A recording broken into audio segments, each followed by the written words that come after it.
Boa tarde, secretário. Boa tarde, presidente, deputado Lauro, deputado Eduardo, deputada Mara.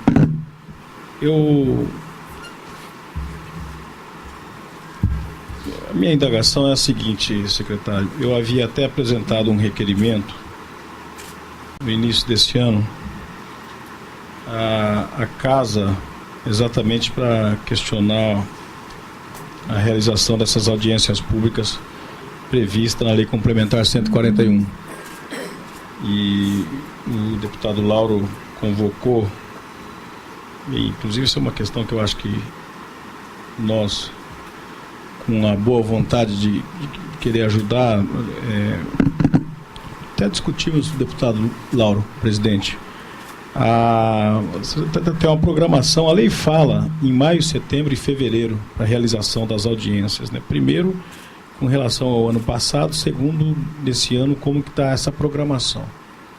Por quê? Porque é claro que a legislação foi criada no sentido, principalmente com relação aqui do artigo 31 em diante, quando fala da fiscalização, do controle social e da transparência, e a realização das audiências para que tenha participação popular, principalmente. Né? E eu não vejo aqui, por exemplo, o Conselho Estadual de Saúde, salvo engano, não sei se está aqui representado. Salvo engano. Não sei. Está aqui presente? Esteve. Esteve presente. E Conselho de Saúde de Campo Grande, enfim. Estou dizendo isso da questão de nós podermos, logicamente, é interesse de todo mundo que tenha uma legitimidade ampla, a audiência tenha legitimidade, que seja o mais amplo possível discutido e repassado os dados, a prestação de contas que o secretário está fazendo aqui. Se não tivermos público, a quem interessa a prestação de contas. Então, o objetivo tem que ser atingido e tenho certeza que é o interesse de todos que estão aqui nessa sala, dos parlamentares, inclusive. Então, nós falamos a mesma língua nesse sentido. Agora, os dados, eu acho que nós temos condição, eu não sou integrante da Comissão de Saúde, né, mas como parlamentar, com certeza absoluta, tenho interesse em estar ajudando nesse sentido, né, com relação ao relatório que aqui está apresentado. Também de saber da programação, como preconiza na lei, da discussão e aprovação do relatório junto ao Conselho Estadual de Saúde, se está sendo feito, como que está sendo feito, se foi aprovado. E aqui não tendo nenhum representante do Conselho Estadual, logicamente o secretário pode nos informar com relação a isso. Eu gostaria também, além dessa questão, posso aproveitar, secretário, fazer um pacote aí, nós vamos dialogando nesse sentido. Uma é com relação a essa questão do Conselho, se foi feita a mesma prestação de contas previstas na lei e discutida com o Conselho Estadual, uma vez que a política de gestão de saúde do Estado, logicamente, tem que ser discutida e aprovada dentro do Conselho Estadual. Se isso se deu, se está se dando, como que é essa discussão, se tem algum problema ou não, uma vez que não tem ninguém do Conselho aqui. Outra coisa que eu queria também aproveitar e questionar, o senhor falou que em relação aos problemas com a gestão municipal aqui de Campo Grande. Eu gostaria de saber quais são esses problemas que tiveram em alta no ano de 2013 e que agora, segundo o senhor, passado esse período, foi retomado um outro tipo de relacionamento. Então, qual que é o outro tipo de relacionamento e o que efetivamente era tido como um problema, como um entrave na gestão da saúde Estado-município de Campo Grande? E também, secretário,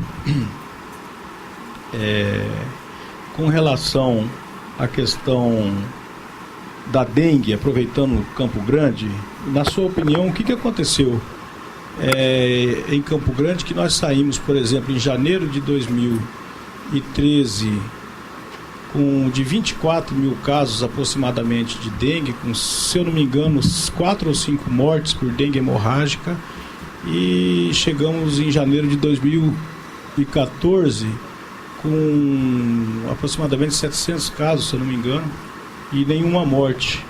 Então eu gostaria de ouvir a opinião do senhor com relação a isso, o que foi que aconteceu desse milagre, o que foi que aconteceu. E para terminar, com relação à questão da aplicação dos recursos na área da saúde por parte do Estado. Né? Os dados que nós, inclusive no relatório do deputado Júnior Mock na CPI, isso está abordado das dificuldades que o Estado tem de cumprir os 12%.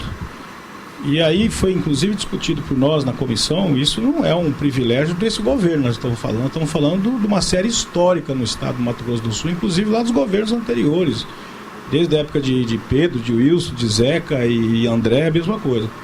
Então, eu acho que nós temos que efetivamente colocar essa questão no centro da discussão e arrumarmos mecanismos de superá-la. O Estado tem ou não tem essa capacidade de aplicar os 12% na saúde? Se não tem, tem que repactuar isso. Inclusive nós fazemos isso, essa menção a respeito disso no próprio relatório nosso da CPI. Até porque com relação aos anos de 2009, 2010 e 2011, as contas aprovadas pelo Tribunal de Contas, o relatório de aprovação das contas do Estado emitido pelo Tribunal de Contas faz a ressalva de que nesses anos não foi aplicado o percentual de 12%, mínimo de 12% na saúde, como preconiza a Constituição por parte do Estado. Então, quer dizer, o Tribunal aprovou, né, e as contas passou pela Assembleia, o relatório do Tribunal, mas com essa ressalva de que o Estado não tinha cumprido os 12%. Esse é o Tribunal de Contas do Estado que fala isso.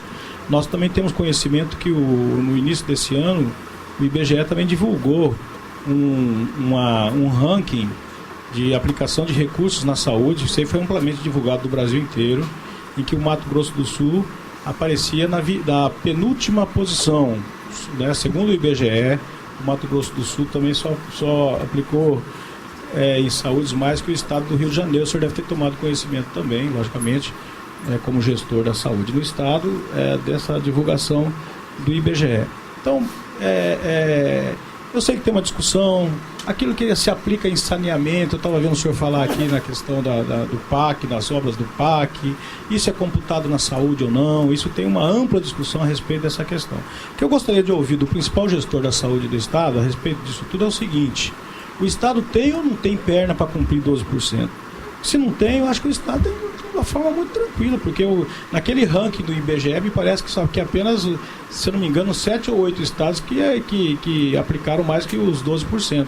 Então isso mostra um problema crônico no Brasil. Os estados não têm capacidade financeira para cumprir o dispositivo legal. Então, se não tem a capacidade, ou você cria um novo dispositivo para capacitar os estados, ou você se adequa à realidade de cada estado, ou financia a saúde com mais recursos, inclusive agilizando a tramitação e aprovação no Congresso Nacional, para finalizar, de uma constatação que também está no nosso relatório, secretário, que é o apoio ao Saúde Mais 10, em função da premente necessidade de ter mais financiamento para a saúde. Nós detectamos isso e apontamos isso também no relatório. Então, desculpa aí, foi um pacote, mas eu não queria perder a oportunidade.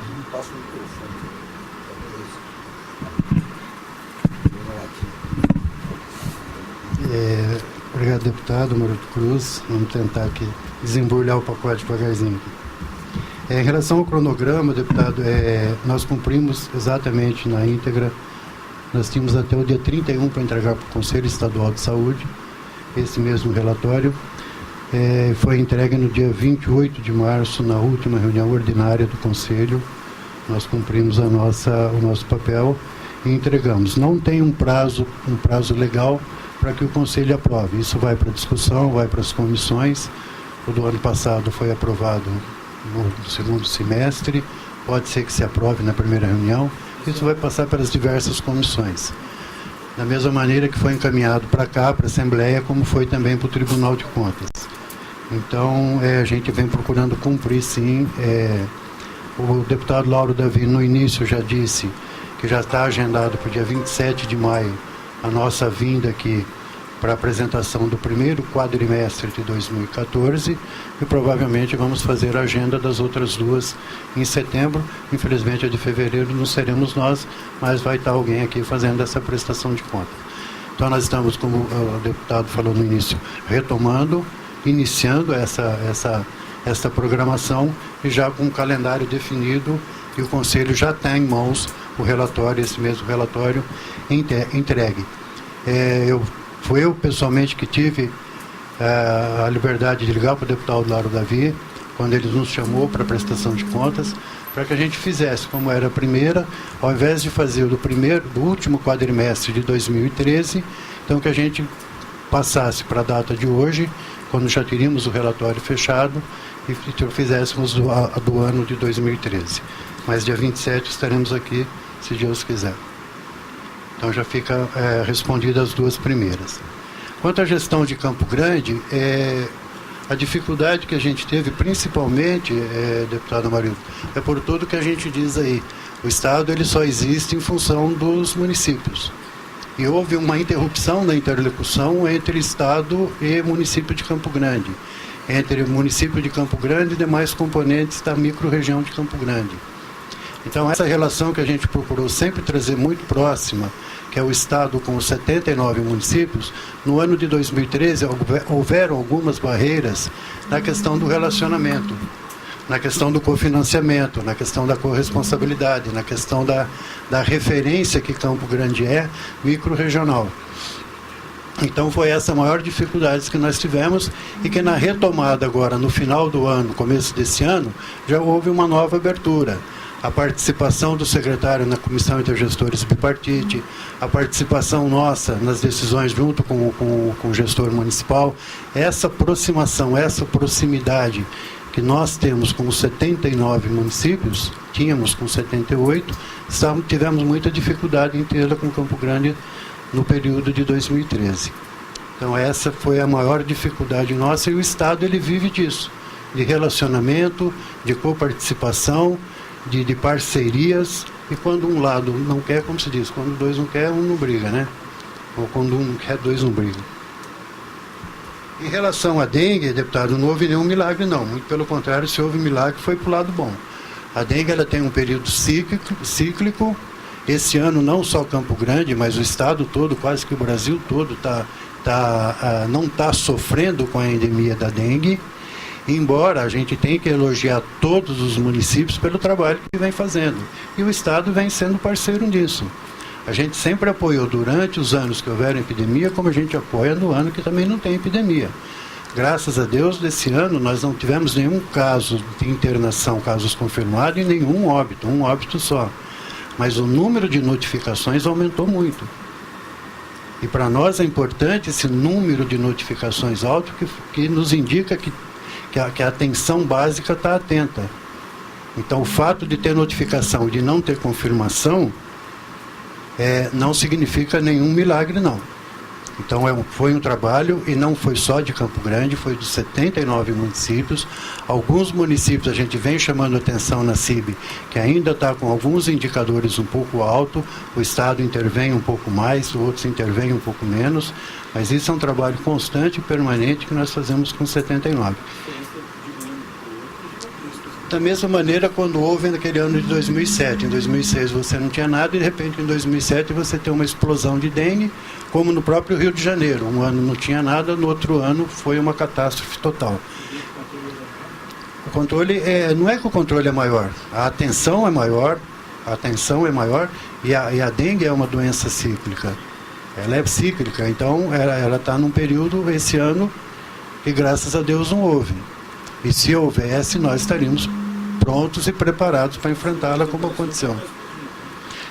Não vamos dizer que não vai explodir aqui em Campo Grande também, ou em Coxim, ou em Três Lagoas. Tomara que não, rezamos que não, né? Mas estamos bastante atentos, não só para dengue, como para gripe H1N1, como para leishmaniose, como para todas as endemias, né? Houve uma divulgação em massa que Corumbá ia explodir em H1N1 e H1N1. Foi uma mobilização nacional. Graças a Deus foram 3 casos únicos e não tivemos esse problema. Em relação à aplicação dos 12%, deputado, é difícil a gente aqui entrar nesse mérito. Todos aqueles números que foram apresentados no último slide foram números aprovados pelo Tribunal de Contas. A questão das ressalvas, não vou entrar no mérito, mas todos foram aprovados com 12%. Há dificuldades no cumprimento? Sem dúvida nenhuma. como há dificuldade dos municípios em cumprirem os 15%.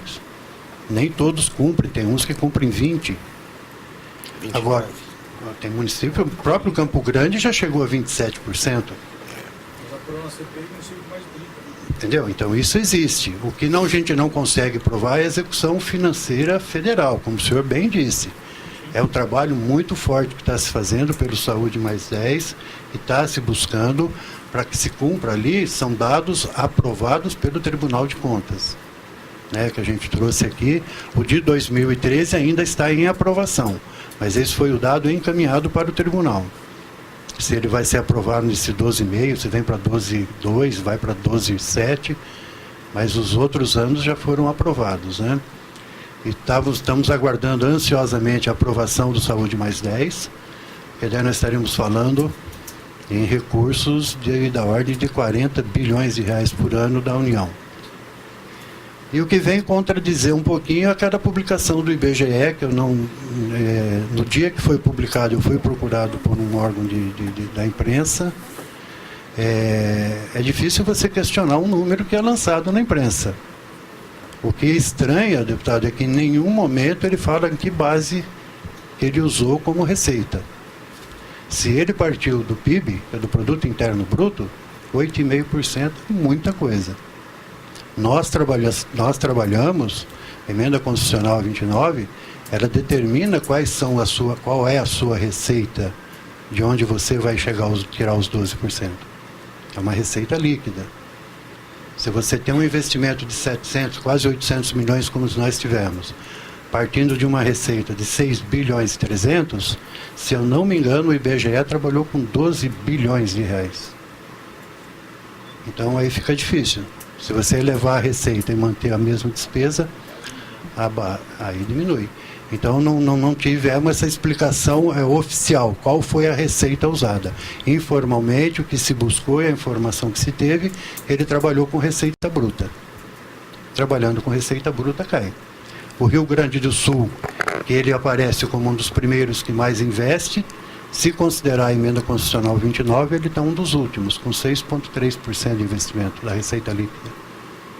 Então, a questão da receita pesa muito quando você tem uma despesa fixa, que é 12%.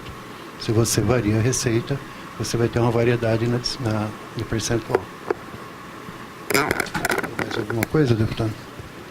Não, o percentual é o privilégio. Eu acredito que o Estado tem potencial, sim, de atingir, vem atingindo indiretamente. A questão da lei do rateio, acho que não cabe aqui nenhuma discussão.